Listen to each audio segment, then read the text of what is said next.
मालक पंडित आगे देवघर के ले रानी चलते उधारे पता चली गेलो सीतवागे की होले रे बोली ने देवघर के ले रानी चलते उधारे पता चली गेलो सीतवागे आ देवघर के माजा उठैनी के छौरी तोरा के कहल तो रे आ देवघर के माजा उठैनी के छौरी चुम्मा ललको पंडित आगे देवघर के माजा उठैनी के छौरी चुम्मा ललको पंडित आगे ऐसा कोई बात न है रे देवघर के माजा उठैनी के छौरी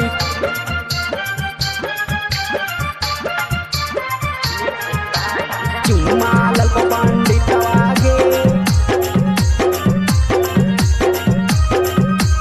देवघर के माजा उठैनी के छौरी पहले तू हानि के छौरी हमारे लाबर गे आज तो जखनी जे भइनी पांडे जी से हमार गे पंडित जी नीमन लगा है रे पहले तू हानि के छौरी हमारे लाबर गे आज तो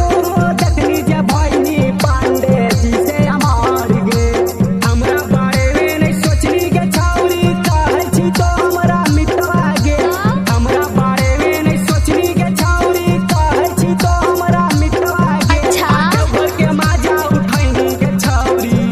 खाली घुमलिए रे छोरा हाँ देवघर के माजा उठैनी के छौरी चुम्मा ललको पंडित आगे देवघर के माजा उठैनी के छौरी चुम्मा ललको पंडित आगे अरे जो न रे Galaxy recording studio Bihar Sharif. चुम्मा ललको पंडित आगे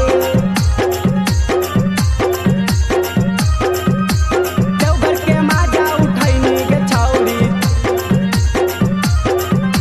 तोहरे चलते बंद भइलै गौरव के दुकान गे राजना नीतीश कहो हालो तोरे के जान गे हमर दोस्त है कह रे